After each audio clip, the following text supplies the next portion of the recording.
Dia ambil tajuk itu saja, bila kita kupas definisi dan makna demokrasi, maknanya kerajaan dipilih oleh rakyat untuk rakyat dan juga berparlimen. Sistem parlimen itu ikut cara Westminster Abbey. Kalau kita dijajah dulu, kita ada dua, Dewan Negara dan Dewan Rakyat. Dewan kalau diikut di dalam UK, United Kingdom, House of Commons dan House of Lords. Itu cara kita dalam sistem ini. Tetapi kita di Malaysia ini mengikut ibu undang-undang, iaitu perlembagaan negara. Perlembagaan negara ini saya mohon, saya percaya ramai wakil-wakil rakyat, ramai pemimpin-pemimpin kita tidak begitu arif dan mau dapat memahami sebenarnya intipati yang termaktub dalam perlembagaan. Saya berkata demikian, contohnya, kita ambil contohnya lah, perkara 3 dalam perlembagaan. Agama Islam ialah agama persekutuan, tetapi agama-agama lain bebas untuk menganutinya dengan aman dan damai. Itulah uniknya kita di Malaysia ini. Maknanya walaupun agama Islam itu agama persekutuan, tetapi agama lain diberi kebebasan untuk menganutinya dengan aman damai.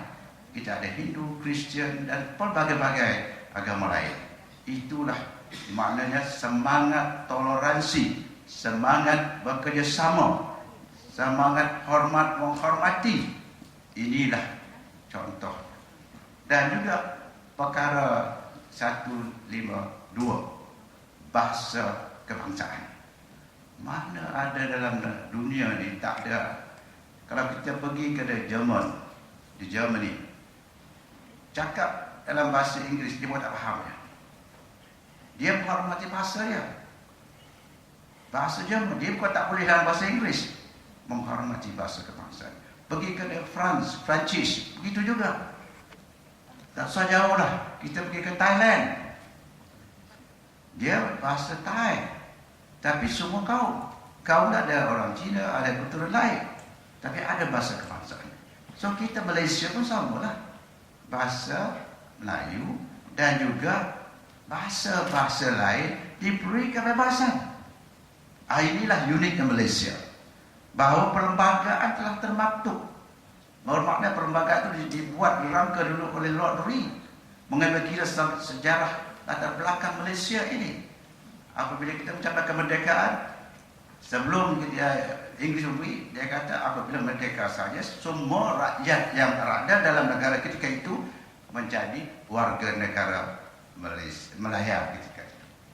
Inilah semangat toleransi dan sebagainya, semua kaum etnik group dan orang Melayu, maka kita tidak ada masalah. Dan inilah juga 152 dan 153 keistimewaan Melayu dan Bumi Putra. Perkara ini hari ini menjadi satu persoalan yang begitu besar. Dahulu tak ada masalah ni, kita aman-aman, tak ada. Dan jangan lupa apa yang berlaku pada peristiwa 13 Mei, saudara tuan-tuan dan puan-puan sekalian. Kenapa perkara peristiwa 13 Mei berlaku? Kita dapat merdeka aman damai, kita nak membangunkan negara, tetapi dalam sistem demokrasi ini, dia kata Tuan Mahathir, is not perfect. Maksudnya, kalau nak kita kata semuanya adil, semuanya betul, semua ini, kebebasan bercakap, kebebasan itu adalah perlembagaan. Tetapi ada batas-batasannya. Kerana apa? Kita tak boleh dah butuh bangsa itu, tak boleh merendahkan agama lain. Because perkara ini sensitif. Dan kita semangat toleransi, watara ansur, hormat menghormati. Inilah prinsip-prinsip ataupun yang kita pakai, gunakan semenjak kita mendapat kemerdekaan. Tetapi hari ini, kenapa perkara ini menjadi satu polemik, dipersoalkan? Siapa yang bercakap tu? Ahli-ahli politik. Kerana kenapa dia bercakap? Nak mencari populariti masing-masing. Orang Melayu bercakap ekstrim Melayu. Orang Tionghoa pun dah mula, semangat toleransi dah kuat. Ini orang India pun sama. Tetapi jangan kita sampai ke tahap merosakkan perpaduan kita. semangat rukun negara yang telah diterima pakai semenjak kita mencapkan kemerdekaan. Percayakan Tuhan dan sebagainya. Jadi di semua agaknya semua kaum menghormati. Tuan-tuan dan puan sekalian. Dan dikatakan tadi demokrasi, freedom of speech, freedom of assembly, freedom of persatuan dalam perlembagaan. Tetapi di Malaysia ada undang-undang juga membataskan, yaitu Akta Hasutan contohnya. Akta Hasutan ini sejak 1948 kan kita ubah pindah dan sesuaikan. Kalau saya masih ingat dalam satu kes Mak Koding ya, seorang ahli parlimen daripada Sabah yang ketika itu dia nak mengalahkan Allahyarham Gadi Gilom, maka dia bertanding bawah bebas. Saya rasa Pak Syarif ingat tu. Dan dalam Dewan Rakyat, dalam sidang Dewan Rakyat, saya masih ingat, kerana saya ketika saya dalam Polis Diraja Malaysia dan lulus undang-undang, diarahkan khusus sebagai penyiasat IO, Investigating Officer dalam kes Mak Koding. Apa yang diperkatakan oleh Ahmadiyah Mak Koding? Dia menyatakan, saya masih ingat kod ya, yang betul suka saya mencadang ke Dewan Yang Mulia ini, hapuskan sekolah Cina, hapuskan sekolah India ini. Itu ayat digunakan. Perkataan ini pun tak boleh dianggap sebagai seditious, menghasut. Pasal kita dalam sistem, dalam pemerintah kita menghormati dalam perlembagaan. Jangan kita rosakkan. Sungguh pun dia seorang ahli parlimen, ada hak. Kerana apa? Jangan kita rosakkan. Kita hari ini akan menghadapi pelbagai masalah. Tuan-tuan dan puan sekalian yang saya hormati, dan juga 56 tahun, 12 kali kita menghadapi pilihan raya umum. Mulanya kemerosotan. Daripada mula kita mendapat kemerdekaan sehingga 2004 kita mendapat 2/3 majoriti dalam parlimen. Kekuatan kita sama ada Perikatan ataupun Barisan Nasional. Kerana ada dalam parti Perikatan Barisan Nasional, kita ada komponen parti mewakili MCA kaum Cina, MIC kaum India, dan UMNO kaum Melayu. Dengan adanya pakatan dan perpaduan ini, bahawa dalam komponen Barisan Nasional tuan-tuan dan puan sekalian ada 14 parti. Sabah saja ada 7 komponen parti Barisan Nasional. Ini menunjukkan bahawa sistem pemerintahan kita berteraskan pada sharing of power. Kita berkongsi kuasa untuk memerintah Malaysia ini dengan aman damai. Kerana inilah ya, sistem ini telah kita amalkan dan terima pakat, telah berjaya membangunkan negara. Tetapi apa dah jadi sekarang? Semenjak 2004, lepas itu 2008, kita tidak mendapat 2/3 majoriti dalam parlimen. Dalam pilihan raya, yang satu ketika dianggap bertuah juga dalam parti UMNO, dibawa oleh Tun Mahathir sebagai dididik, dibagi kemudahan sampai ke peringkat timbalan Perdana Menteri. Ya, semua faham kan? Dan kenapa pula Tun Mahathir satu ketika centas dia?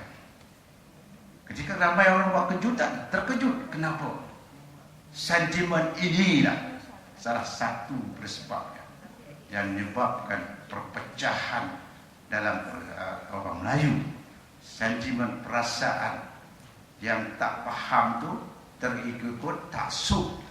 Maka Tun Mahathir pernah ditanya, Tun, bukankah you juga yang membawa dia tu masuk dulu? Tun Mahathir seorang negarawan yang betul-betul cukup praktik, cukup berwibawa. Dia cakap benar, Yalah, saya yang bawa. Saya ingat dia orang baik. Tapi bila dia dapat ada perangai yang tak baik, dia potong terus. Sebabnya masalah pribadi. Jadi kalau dia pun ramai orang tak percaya. Satu salah kesilapan kita juga ketika itu menyebabkan orang terpengaruh bersimpati apabila Anwar mengalami lebam mata. Ramai orang kata, kalau dia salah-salah, kenapa pergi pukul dia? Inilah pandangan umum. Maka menyebabkan ketika itu orang Melayu pun dah berpecah. Inilah pada hemat saya satu sebab yang mulanya perpecahan dalam UMNO dan sokongan orang Melayu. Maka menurunlah selepas itu kita punya keputusan pilihan raya pun. Kalau menang pun sikit-sikit saja. Tetapi kita masih lagi mendapat 2/3 ketika itu. Yang kita jatuh dalam pihak ke-12.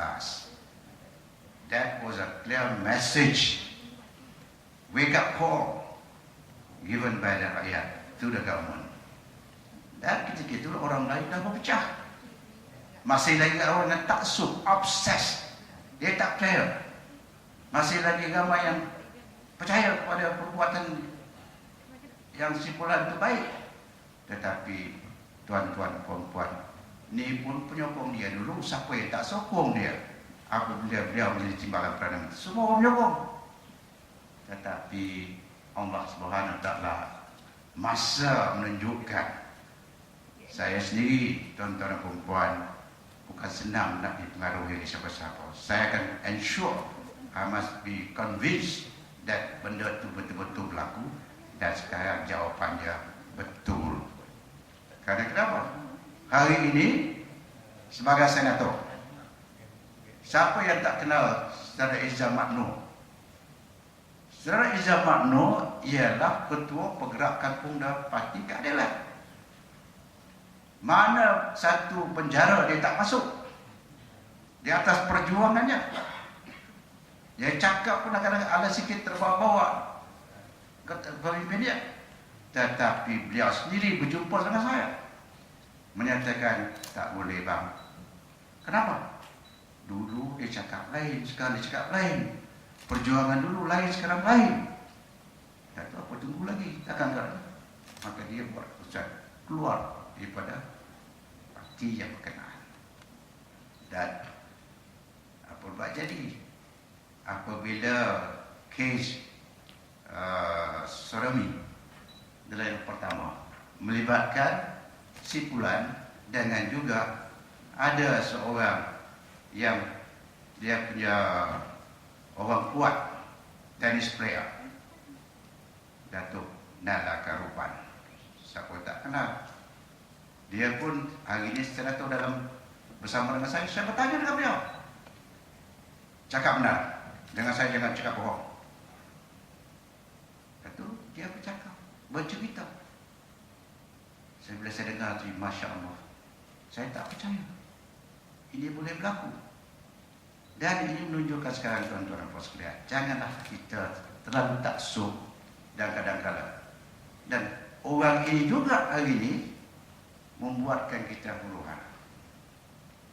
Dalam PRU 13, parti pembangkang ialah DAP, PAS dan Keadilan. Dalam PKR. Persoalan sekarang ni, orang yang betul-betul dia nak macam mana pun nak jadi Perdana Menteri juga. Ini yang jadi masalah.